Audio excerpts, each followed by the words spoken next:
Y estamos viendo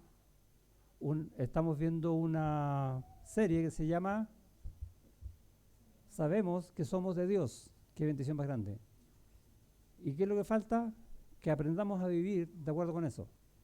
Y Juan en toda la carta está, y se los he dicho ya antes, está como urgido diciendo, mira, todo esto que tienes de parte de Dios, que Él quiere que vivas de esta manera porque Él te dio todo eso para hacerlo. ¿Cómo? Comunión. Dios te salvó, no para que seas salvo, Dios te salvó para que puedas tener comunión con Él. ¿Quién más que un salvo, que un hijo de Él puede tener comunión con Él? Nadie. ¡Qué privilegio! No desaprovechemos el tiempo que podemos vivir en comunión con el Señor. Eso es lo que está enseñando en muchas maneras, vamos a ver después en los capítulos siguientes, Juan a nosotros. Y hoy día el tema que nos convoca es de esta comunión que se basa en una promesa. Cantábamos de esas promesas del Señor, ¿sí? Y Él promete que podemos tener comunión con Él. ¡Wow! El Señor nos da absolutamente todo. Y no solo eso, sino que lo promete y Él es fiel para que esas promesas se hagan realidad en nuestra vida. ¿Y cómo hace eso Dios? Eso es lo que vamos a averiguar ahora. Dice el Señor, Juan, que también era un Señor, que él conoció al Señor, eso era. Y conociendo al Señor, su corazón fue cambiado de tal manera que todo eso que él vio, todo eso que él experimentó, todo eso que él aprendió de su propia boca, quiere enseñarlo. No se aguanta. Necesito que ustedes sepan esto, que puedes tener comunión con el Señor. Es más, si eres creyente, tienes comunión con el Señor, porque vives en la luz, porque Él es luz. Eso es lo que está diciendo. Parte diciendo, describiendo a Dios de esa manera. Él es luz y en Él no hay ninguna tinieblas.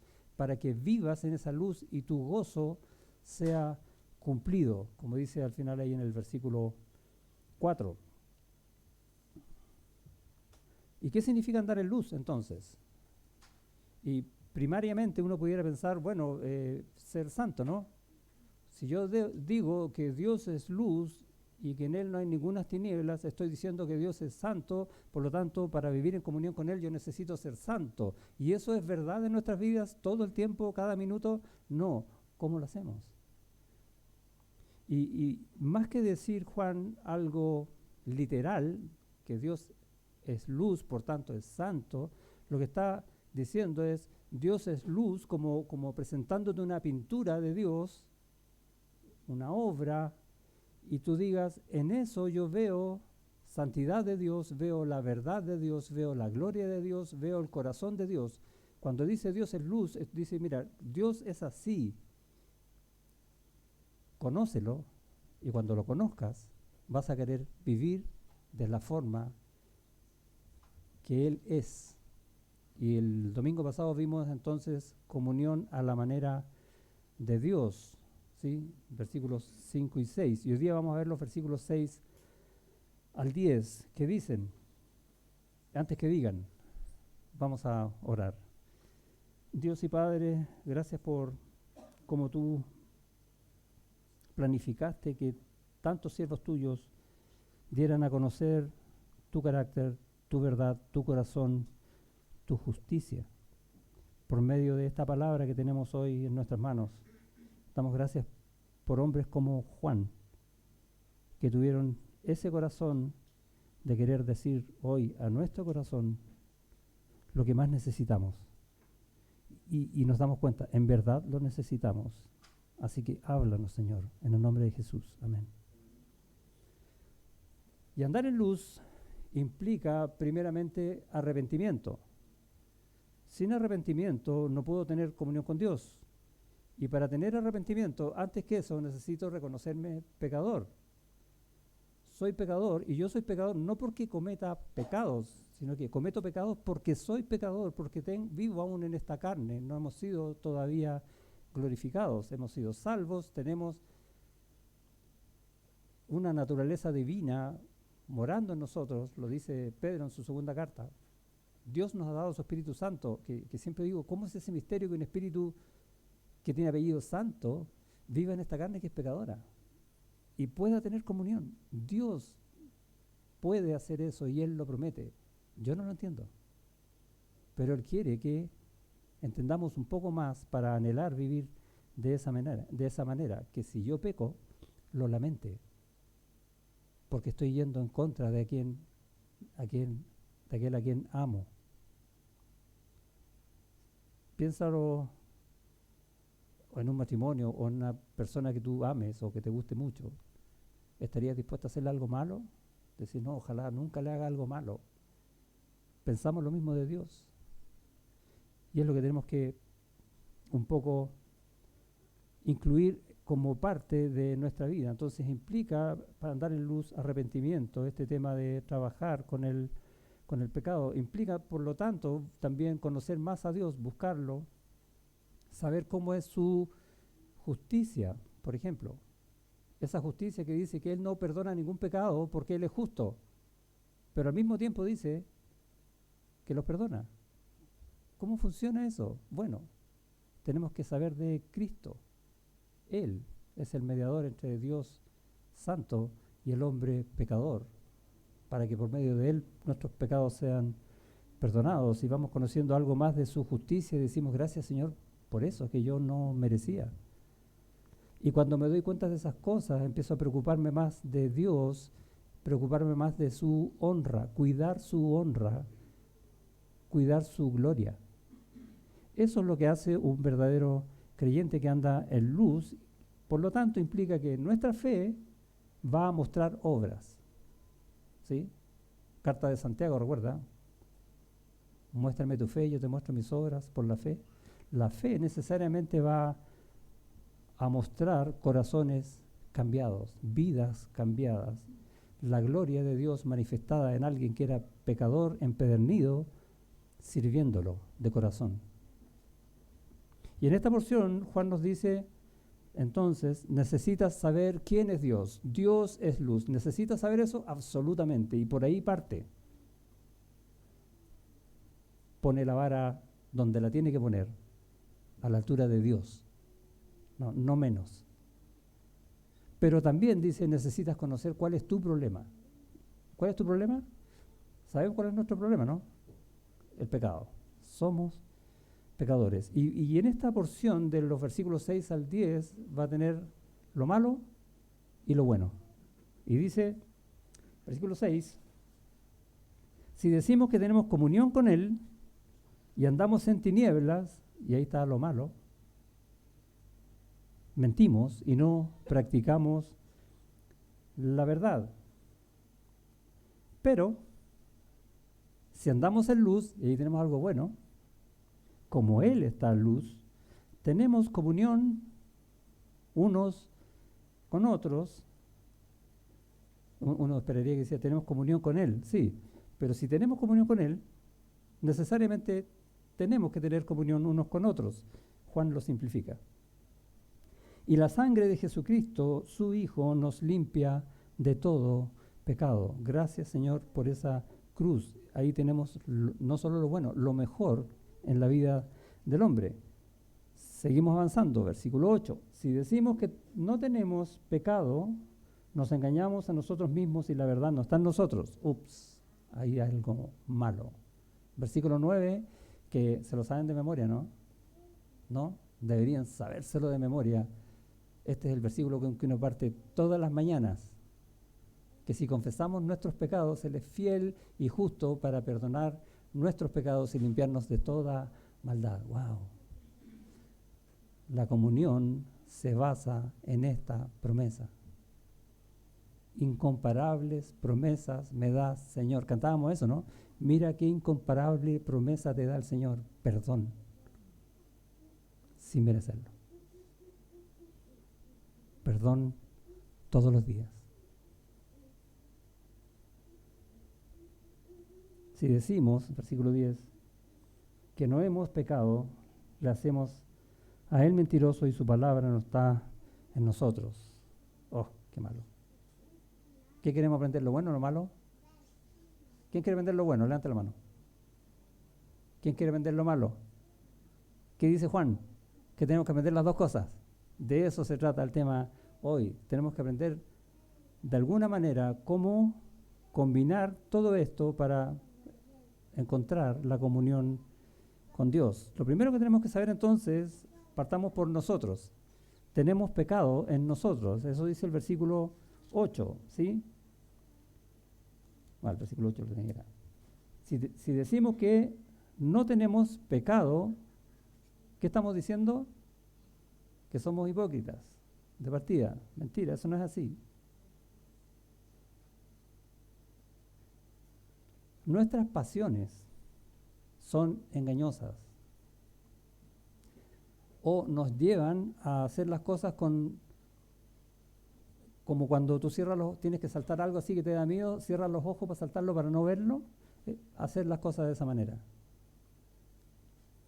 Y el porrazo te lo vas a pegar igual, porque somos pecadores. Santiago dice en el primer capítulo de su carta, cada uno es tentado cuando de su propia concupiscencia, de sus propias pasiones, de sus propios gustos, es atraído y seducido. Entonces, la concupiscencia, tus pasiones, tus gustos, tu voluntad, si quieres, después que ha concebido, da a luz el pecado, y el pecado siendo consumado, da a luz la muerte. Eso somos nosotros. Pero Dios intervino en nuestras vidas y quiere cambiar eso porque nos dio todo para hacerlo, para que podamos someternos a Dios, humillarnos en Él, vivir con un carácter humilde para que eso nos duela y para que corramos a Él, para que Él nos limpie. El mismo Santiago en el capítulo 4 dice, someteos pues a Dios, resistid al diablo y huirá de vosotros. O sea, Dios nos ayuda hasta lo que no tiene que ayudarnos. Es increíble. ¿Por qué? Porque aunque nosotros no seamos fieles, Él permanece fiel.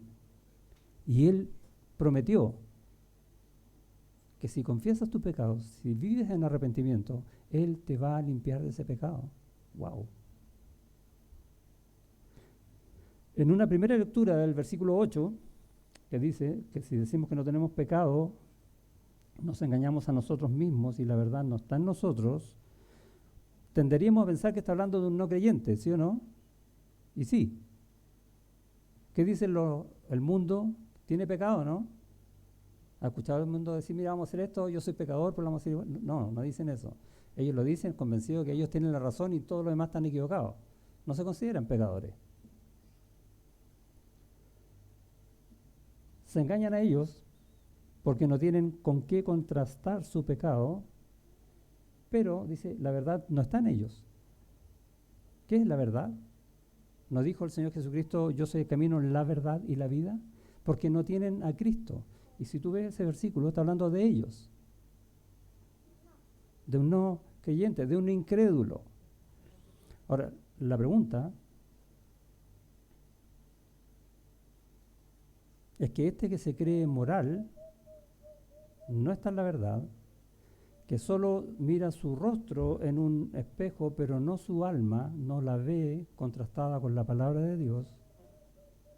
¿Qué pasa cuando un creyente vive así? Cuando un creyente deja la palabra de lado en su vida y solo se mira a sí mismo, y no nos cuesta nada hacerlo, por lo menos mirarnos a nosotros mismos, va a vivir como un incrédulo. Y es duro el versículo. Y la verdad no va a estar en nosotros. Sí, pero Cristo vive en mí, ahora vivo yo. ¿No dice eso el versículo? Sí, pero no estamos en comunión con Él. Es como si no estuviera. Entonces el versículo también nos cae.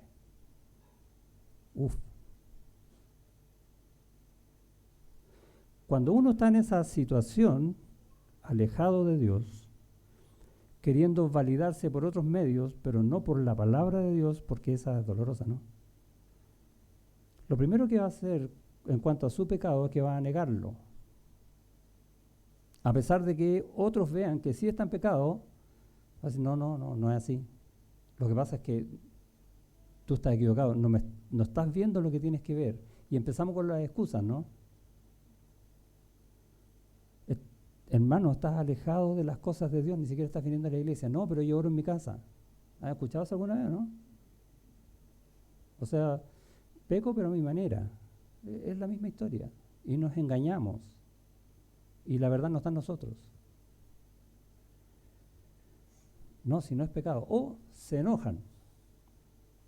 Va el pastor a hablar con un hermano, le dice, hermano, tengo que hablar contigo. El resto de la congregación dice,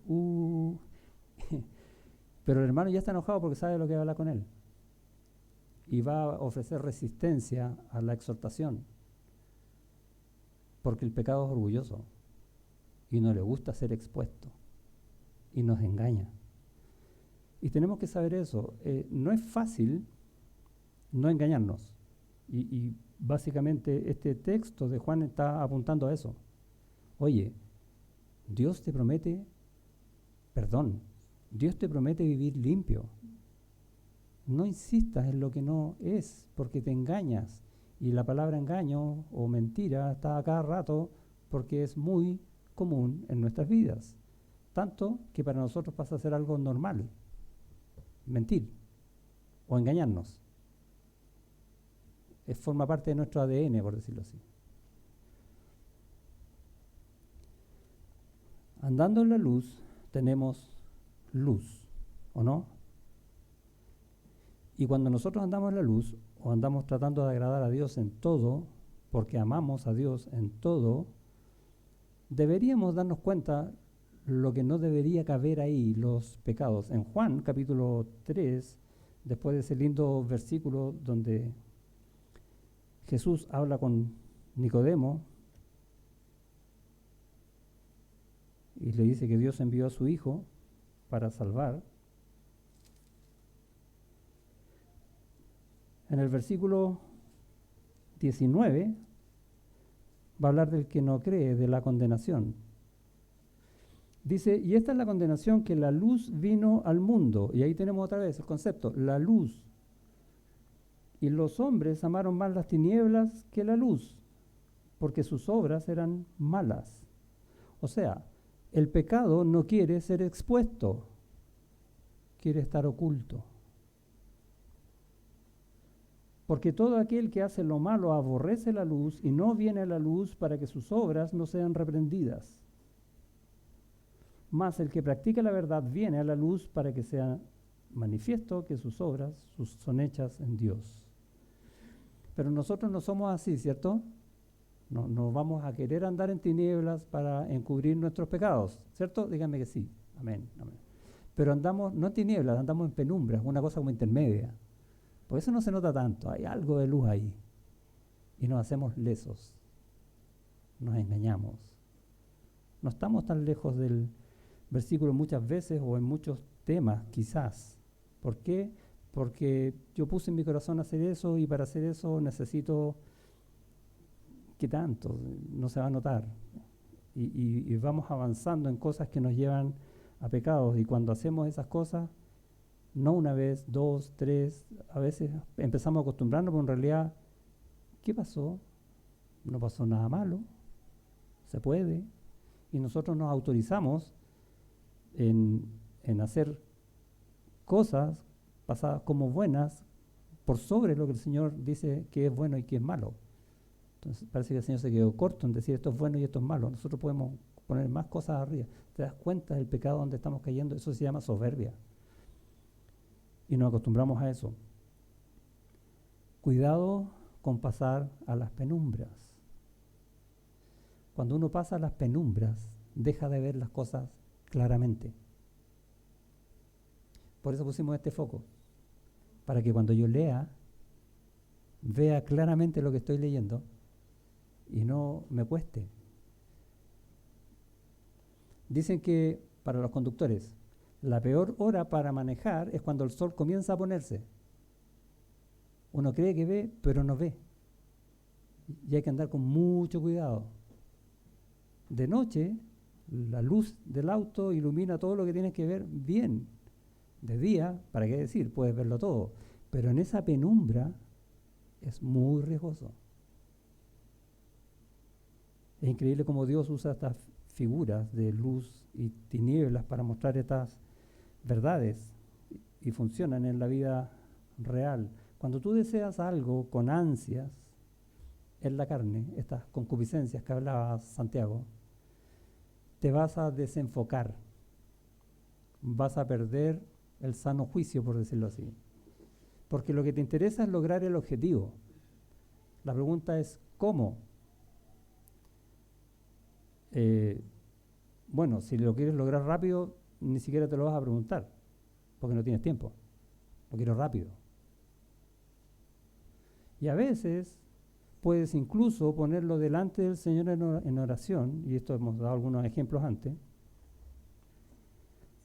pidiendo al Señor que me muestre su voluntad en este caso, pero al mismo tiempo yo hago un bypass. ¿Sabes lo que es un bypass o no? Es rodear algo para hacerle el quite, no quitarlo, dejarlo ahí como que sigue, como que sí lo estoy considerando, pero en la vuelta estoy haciendo otras cosas distintas.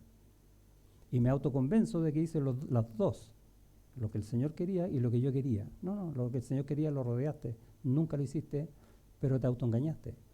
Hay que ser muy cuidadoso con el desear algo con tantas ansias que nos vamos a desenfocar, nos vamos a poner sordos, no vamos a escuchar la voz de Dios, no vamos a escuchar el buen consejo, nos va a parecer exagerado. Hace un tiempo atrás fui al médico, me dijo que estaba obeso. ¿Cierto que no? Bueno, así somos nosotros, ¿eh? Bueno, ¿qué dice el médico? Que sí, que tengo que hacer una dieta. Exagerado el médico, ¿sí? Bueno, pasa en muchos otros aspectos de nuestra vida exactamente lo mismo. Empezamos a calificar que no es tanto lo que Dios dice, cuando lo que Dios dice es verdad, siempre es absoluto, ¿sí o no? Y nosotros le ponemos colores. No, la verdad de Dios es luz. Un creyente, como un incrédulo, entonces puede convencerse de que no tiene pecado, que estamos haciendo las cosas bien. Autoengaño. Estudio la palabra todos los días, busco la voz de Dios que me hable todos los días, entonces no tengo pecado. ¿Está bien o no? No, la palabra de Dios me ayuda cuando yo la oiga. Pero puedo tener pecado igual. Y me autoengaño diciendo, no, yo estoy haciendo, y oro todos los días, y hablo con los hermanos todos los días, pero estoy haciendo pecado igual. Ocultos, pero lo estoy haciendo. Y uno puede nombrar varios, ¿no? Clásico, pornografía. Adulterio. Son pecados clásicos que no se ven. Se destapan cuando ya es tarde. Pero están en el mientras tanto. Y tú dices, oye, el hermano es fiel. Eso es lo que muestra. Pero está autoengañado absolutamente y engañando a los demás, no a Dios. Ojo con eso.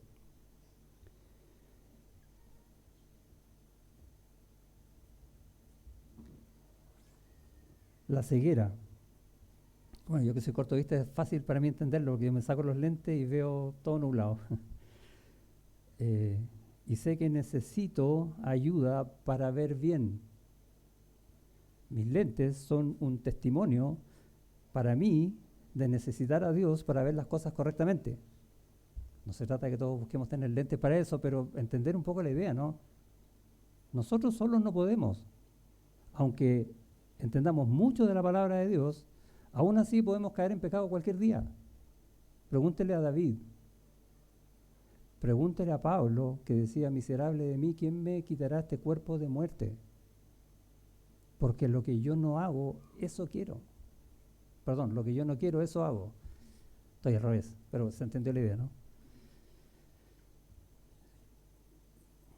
David y Pablo. ¿Y yo? Mucho más débil todavía en cuanto a el autoengaño, en cuanto al orgullo, en cuanto a ser ciego en situaciones. ¿Por qué? Porque voy a usar como espejo lo que yo quiero. ¿Cuál es el espejo donde tú te miras? Los hermanos. Yo me miro con los hermanos y yo soy mejor que los hermanos. Sí. Yo no me pierdo reunión. Ah, porque soy pastor. Bueno, pero no me la pierdo. Sí. Ni una. Pero ¿cómo está mi corazón? Ese es el punto. El espejo con el cual yo me tengo que mirar es la palabra de Dios. ¿Sí? Para crecer de gloria en gloria. El espejo de la palabra de Dios me va a mostrar, me va a desnudar y va a decir, mira cómo estás acá. Mira cómo estás amando en forma egoísta, por ejemplo. Mira cómo estás enseñando la palabra en forma egocéntrica para que todo el mundo diga, ¡ay, qué bien enseña la palabra! ¿Eso estás buscando? Suena que estás haciendo algo correcto en el Señor, pero lo estás haciendo con un corazón incorrecto, desenfocado, ciego, autoengañado, sin pasar por el espejo de Dios. Hay una ilustración que tiene que ver con las enfermedades. Yo cuando estaba estudiando este pasaje, venía otra vez del médico, este año ha sido de médicos, del cardiólogo. Y hay enfermedades como la hipertensión, como la diabetes, que son enfermedades que se llaman silenciosas. Se llaman así porque nadie sabe que las tiene hasta cuando ya es tarde. ¿Sí? Hasta cuando ya está con todos los instrumentos médicos encima. Mira, lo que tienes es esto. Pero la enfermedad está hace rato. Y pasa mucho en nuestra propia vida, usando esta ilustración de la enfermedad en cuanto al pecado. Que el pecado está ahí y lo hemos cuidado desde mucho tiempo y le hacemos cariño y no aparece hasta cuando ya es tarde. Y me dijo, a propósito esto de la obesidad y el sedentarismo, me dijo que tengo que hacer ejercicio porque cuando yo hago ejercicio no solamente me voy a sentir mejor, sino que los síntomas de una hipertensión o cualquier cosa que suceda en eso van a ser notorios. Pero cuando eres sedentario, no vas a sentir nada. Vas a sentir que todo está bien. Ah, es al revés. Cuando nos dejamos estar en el Señor, nosotros hacemos dormir todo lo que el Señor está haciendo en nuestras vidas, todo lo que el Señor nos quiere decir. Cuando nosotros nos ejercitamos, como decía Pablo a Timoteo, ejercítate en la piedad, cuando nos dedicamos a la oración de corazón, sabiendo que estamos yendo al trono de la gracia y no a cualquier, como para arriba, para el cielo, no, sino que de verdad a Dios, abriendo nuestro corazón, cuando estamos yendo a la palabra, pidiéndole al Señor que saque cualquier prejuicio con el que yo venga para que Él me diga lo que Él me tiene que decir, aunque me duela, entonces los síntomas van a ser claros. Y entendemos entonces, por ahí va el camino de andar en luz para que pueda tener comunión con el Señor.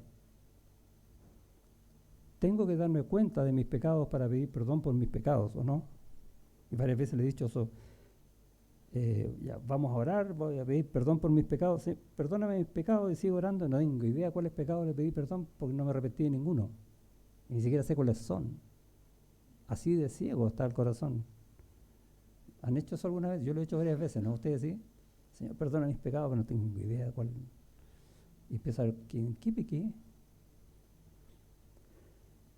Porque no tengo ese ejercicio de santidad, si quieres llamarlo así, de humildad delante del Señor.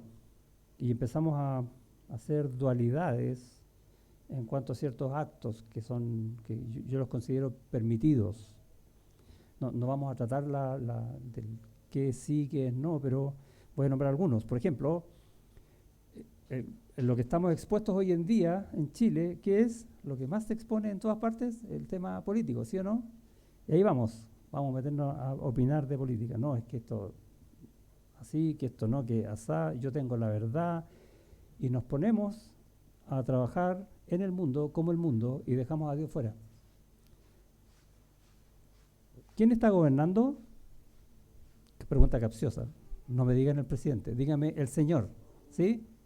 ¿El Señor es el que gobierna, sí o no? Bueno, vivamos de acuerdo con eso, no de acuerdo con lo otro. El Señor pone y quita reyes. Y el Señor pudo llevar al pueblo de Israel a la tierra prometida donde fluye leche y miel, y asimismo pudo llevar al pueblo de Israel a Babilonia, ¿o no?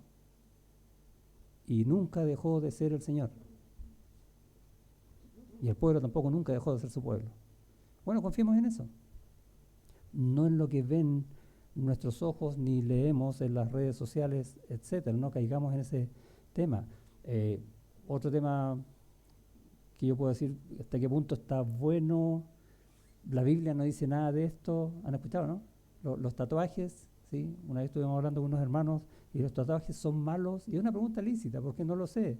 No conozco todavía todo lo que el Señor dice.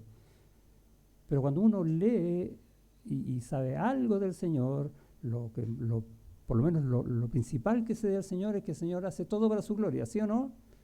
Por lo tanto, Él quiere que en todo lo que nosotros hagamos, porque Él se glorificó salvándonos a nosotros para que nosotros lo adoremos para su gloria, es que nosotros hagamos todo para su gloria. Pues si coméis o bebéis o hacer cualquier otra cosa, hazlo todo, absolutamente todo, para la gloria del Señor. ¿Qué hago con los tatuajes? ¿Glorifican al Señor? No. Entonces, es fácil la respuesta. Sí, pero no es la que yo quiero. Y empezamos de nuevo con el autoengaño, hacer que las cosas buenas no sean tan malas, o las cosas malas no sean tan buenas.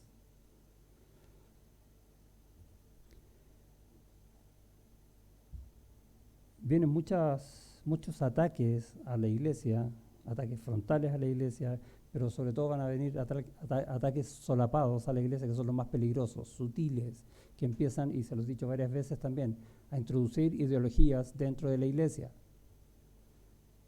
Algo que yo nunca voy a permitirme, ni yo, ni que ojalá ningún hermano diga, es hermanos y hermanas, porque eso no es español. Eso es feminismo, o ideología de género, o como quieren llamarlo. Y empezamos a meterlo de a poquito. Sí, ¿pero qué tiene de malo? No. Y entró. Hay que ser celoso de las cosas del Señor, porque Dios es celoso de sus cosas. No podemos ser distintos al Señor porque nosotros estamos en comunión con Él. Puede sonar duro lo que yo estoy diciendo, pero lee la Biblia. Sale así de duro. No soy yo el que le estoy poniendo color. Es la luz la que le da el color. Por lo tanto, tenemos que prepararnos para no caer en el autoengaño. ¿Cómo nos preparamos para no caer en ese? ¿Qué hacemos para salir de ese error que es súper fácil caer en él? Bueno, primero, obvio, leer la palabra, ¿sí o no? Pero no leer la palabra para tener conocimiento, ni decir, mira, me he leído, durante estos 3 años me he leído 3 veces la Biblia, pero no entiendo nada de la Biblia, no importa. O leer la palabra para juzgar a otros. Me estoy leyendo un texto y acá dice, si decimos que no tenemos pecado, este hermano nunca dice que tiene pecado. Y estoy leyendo pensando en otro.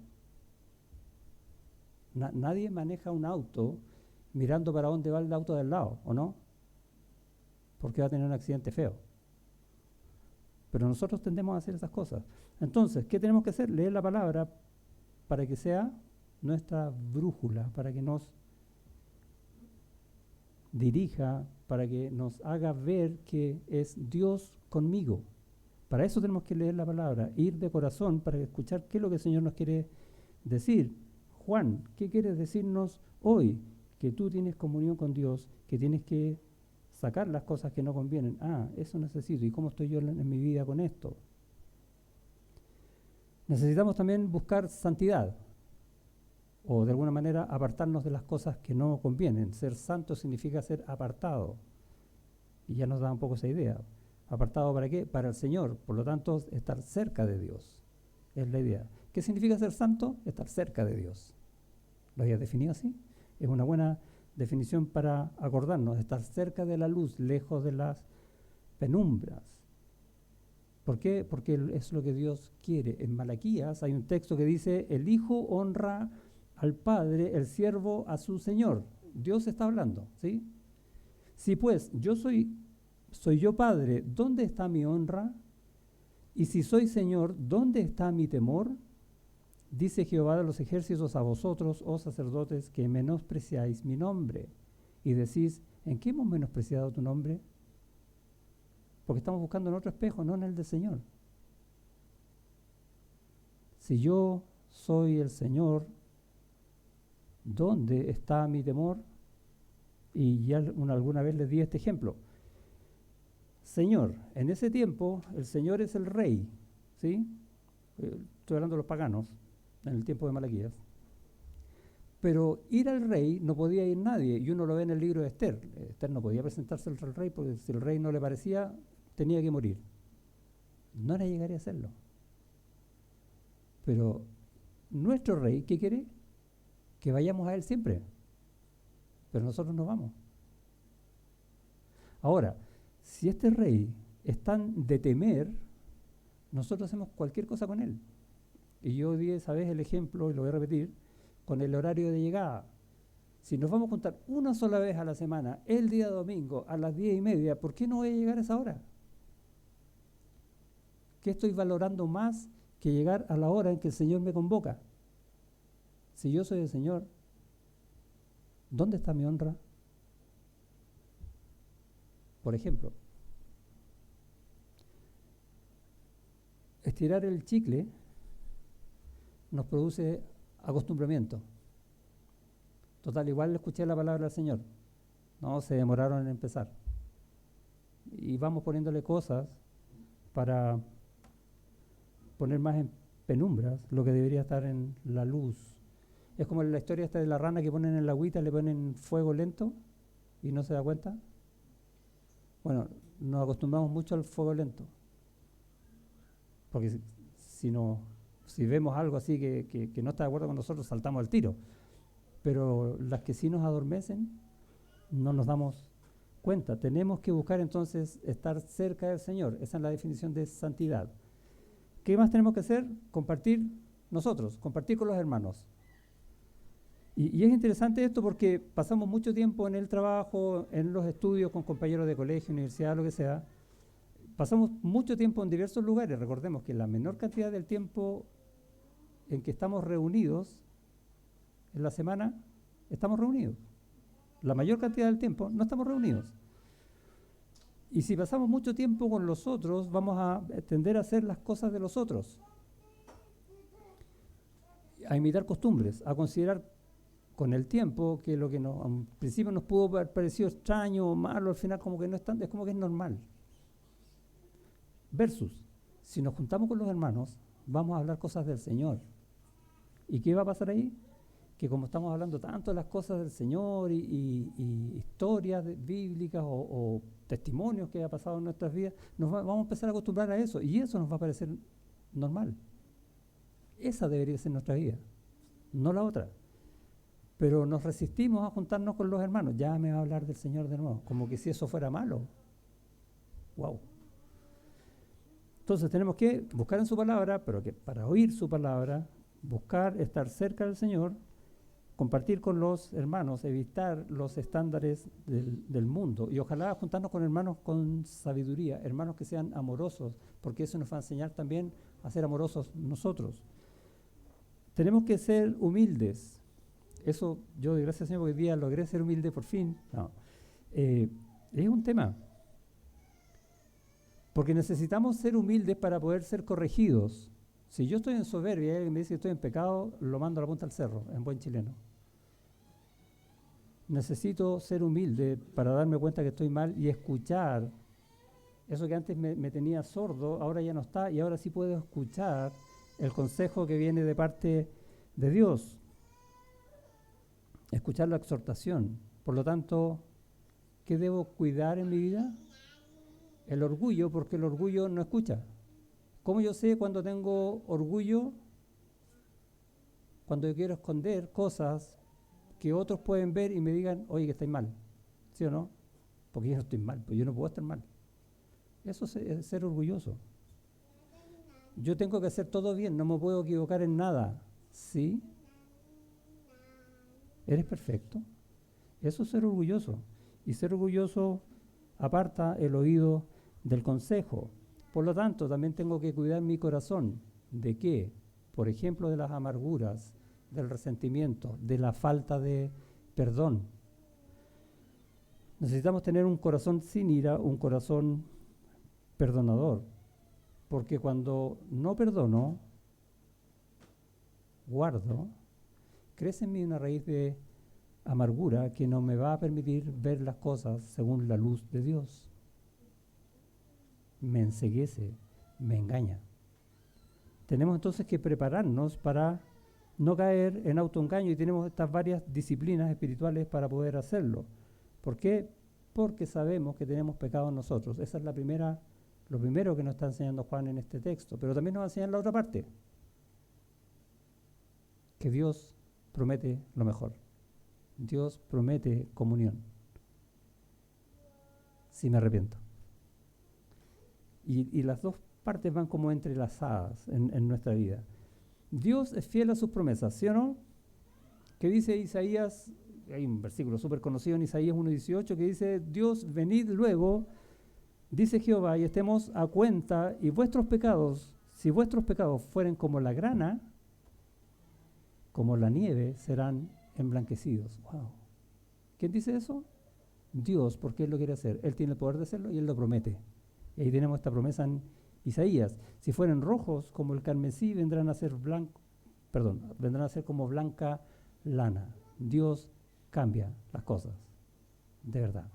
Y lo promete, y todo lo que Él promete lo hace porque Él es fiel. Eso es lo primero que tenemos que saber de este Dios que es luz. Como es luz, Él no puede ir en contra de sí mismo. Por lo tanto, Él es fiel a sus promesas y es justo.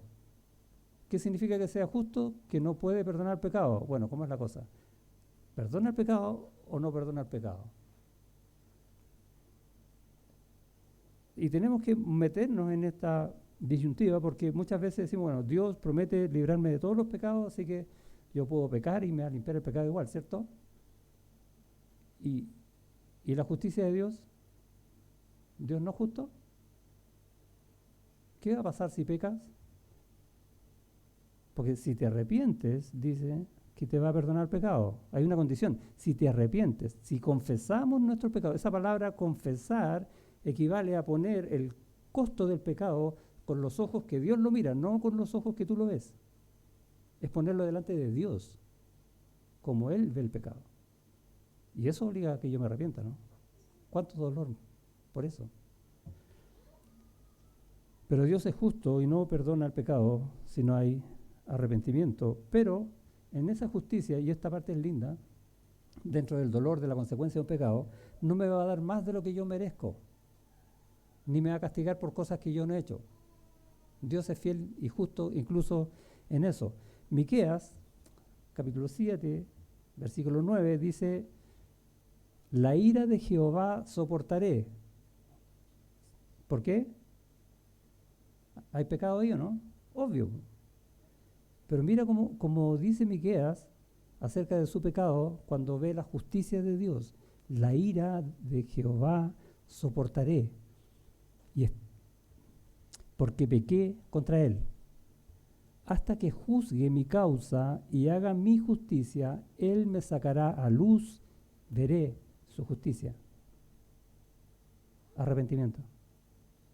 Dios no perdona el pecado si no hay arrepentimiento. Y la ira de Dios está sobre ese pecado si no hay arrepentimiento.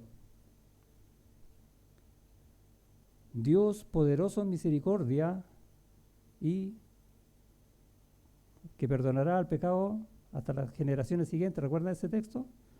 Pero no tendrá por inocente al pecador. Lo dicen en la misma frase. No perdona los pecados si no vas a Él arrepentido.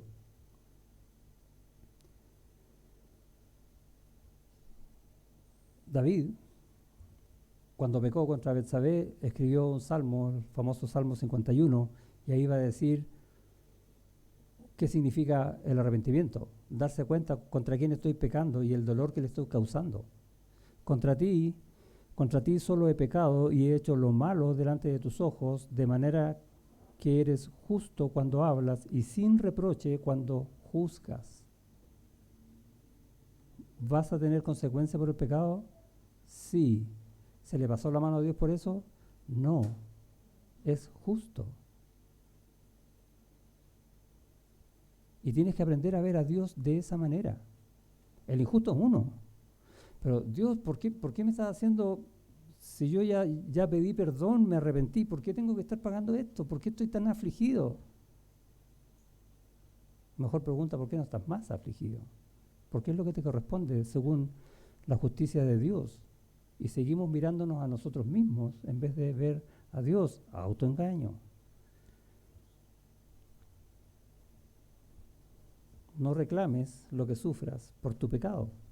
Da gracias a Dios que te lo perdona, a pesar de lo que te toque sufrir por eso.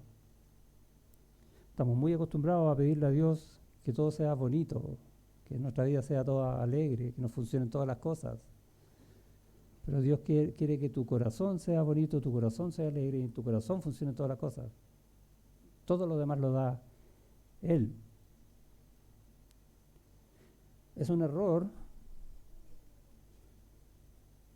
creer que porque somos salvos no necesitamos pedir perdón. Ese es otro error que ocurre en las iglesias. Soy salvo, pase lo que pase, yo igual me voy a ir al cielo, puedo hacer lo que quiera. Hay libertad. No hay libertad de eso. Lo que hay libertad de la esclavitud del pecado y tú quieres ir a la esclavitud del pecado. No. ¿Qué enseñó Jesús en Mateo capítulo 6? Cuando dice, tenemos que orar al Señor pidiéndole que perdone nuestras deudas, así como también nosotros perdonamos a quienes nos adeudan. Está diciendo que nosotros primero tenemos que perdonar a otros para nosotros ser perdonados. ¿Y por qué nosotros necesitamos ser perdonados? ¿Por qué tenemos que ir a eso? Porque ofendemos al Señor y rompemos la comunión. ¿Él pagó los pecados en la cruz? Sí, todos. Bueno, y si los pagó, ¿por qué tengo que pedir perdón ahora? Si ya los pagó. Por tu comunión. Una cosa es que se haya pagado el precio del pecado y otra cosa muy distinta es que tú quieras vivir ese pecado. Lo que eliminó fue el precio, no el pecado. Lo que te liberó es de ser esclavo de los pecados y tú quieres volver a ser esclavo del que el pecado se enseñoree de ti. No es lo mismo. Un creyente es salvo, pero peca y necesita perdón por esos pecados, necesita volver a la comunión del Señor para que no se afane, para que busque primeramente a Dios y su justicia y todas las demás cosas le sean añadidas. Todas las que el Señor quiere dar, las tienes. ¿Qué más quieres? ¿Sabes lo que yo más quiero, no? Va a aprender a vivir de esa manera. Nos cuesta. Tenemos que buscar eso. Un verdadero creyente sabe que vive en la carne y que necesita arrepentirse cada día. Eso tiene que ser el estilo de vida del creyente.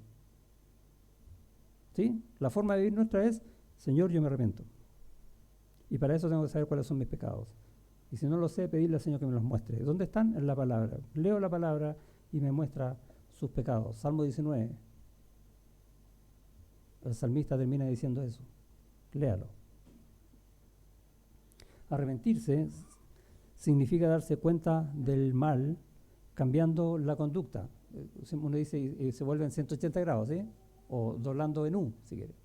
Cambio de conducta, cambias tu camino, dejas de caminar por donde estabas para ir por el camino contrario, para hacer lo contrario. Eso significa arrepentirse. Y ojo con ir por el camino nuevo, por el camino de... O sea, ya no seguir por el camino de pecado, sino que ir por donde debe ser, pero mirando por el espejo a ver qué otras cosas entretenidas tenía en el camino anterior.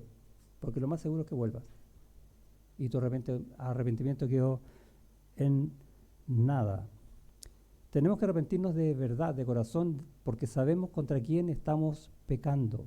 Por eso al principio les puse ese ejercicio de una persona que tú amas, no sé, un matrimonio, la persona que tú más quieres, la que más te gusta. ¿Vas a hacer algo contra ella? ¿Vas a provocarle ese dolor? No quiero. Por lo tanto, el arrepentimiento tiene que ser de esa manera, en Dios, enfocado en Él, porque contra Él estamos pecando. El arrepentimiento por miedo no sirve. ¿Sabes cuál es ese? Es ese arrepentimiento que yo sé que si peco y Dios me pilla, así como que si no supiera, voy a sufrir consecuencias. Y como no quiero sufrir las consecuencias, entonces voy a pedirle perdón al Señor. ¿En quién estoy basando el arrepentimiento? En mí. Porque yo no quiero que nada malo me pase. Ahora, ¿qué pasó con el costo de ese pecado en el corazón del Señor? Nunca lo miré. Ese no es arrepentimiento. El arrepentimiento es saber cómo Dios ve lo que yo estoy haciendo, cuánto duele, cuánto dolor pagó por ese pecado Cristo en la cruz durante esas 3 horas en que hubo tinieblas, porque toda la ira de Dios le hizo vivir un infierno al Señor por causa de mi pecado, por ese pecado. Eso vale el pecado, no el Señor ya no lo voy a hacer para que no me pasen un parte, no sé, cualquier cosa. Porque ahí estoy pensando en mí y no en Él. Tengo que ser muy sincero en eso, para que haya reconciliación. Lo que Dios quiere en el perdón de pecados, en la vida de arrepentimiento, es la reconciliación para restaurar esa comunión. Así como cuando nosotros nos convertimos, pedimos perdón por nuestros pecados, Él nos reconcilió con Dios, Cristo nos reconcilió con Dios y nos restauró a una vida con Dios, a una vida a imagen y semejanza de Dios, para ser hechos conforme a la imagen de Cristo. A eso nos está restaurando. La vida del creyente es una vida de restauración. Y es la forma en que tenemos que convivir también nosotros. ¿Vamos a pecar unos contra otros? Sí. Tenemos que vivir en arrepentimiento para ser reconciliados y restaurarnos. Eso comprende el perdón real. Así funciona la salvación. Y es lo que dice el versículo 10. Si decimos que no hemos pecado, le hacemos a Él mentiroso y su palabra no está en nosotros. No, nosotros decimos que hemos pecado y confesamos de corazón el pecado para que Dios, que es fiel y justo, perdone nuestros pecados y nos limpie de toda maldad. Juan quiere que en nuestra vida transcurra en comunión. Todo el principio de la carta está apuntando a eso. Es más, el capítulo 2 sigue insistiendo en eso y es muy cariñosa la forma de decir: hijitos míos, todo lo que hemos visto, todas estas cosas, las escribe ¿para qué? Para que no pequéis. ¿Qué es importante en tu vida? Comer, casarte, tener hijos, ser feliz. ¿Qué es importante? Que no pequéis. Eso está diciendo Juan. Eso es primero en la vida del creyente, para que podamos tener nuestro gozo completo, para que podamos gozar de las promesas de Dios, para que podamos ver bendiciones, no solo en mí, sino que también en ustedes. Porque si tengo comunión con Él, tenemos comunión uno con los otros, siempre. Él sabe cuál es el costo de romper la comunión, el sufrimiento personal. Él sabe en su propia vida y en la vida de otros qué significa no estar en comunión con el Señor. Y quiere enseñarnos entonces eso. ¿Qué es lo más importante entonces en nuestra vida? Que Dios hizo una promesa. ¿Cuál es esa promesa? Arrepiéntete. Ten una vida de arrepentimiento. No te engañes. Desnuda tu corazón delante del Señor. No importa los pecados que tengas ni cómo sean. Dios es fiel. Cristo está hoy intercediendo por ti y por mí delante de Dios. No temas confesar tus pecados. Amén. Oramos. Dios, te damos gracias por esta bendita promesa que nos das de perdonar nuestros pecados. Y es increíble porque nos dice qué tipo de pecados ni cuántos. Y eso nos habla de lo que sea, todo.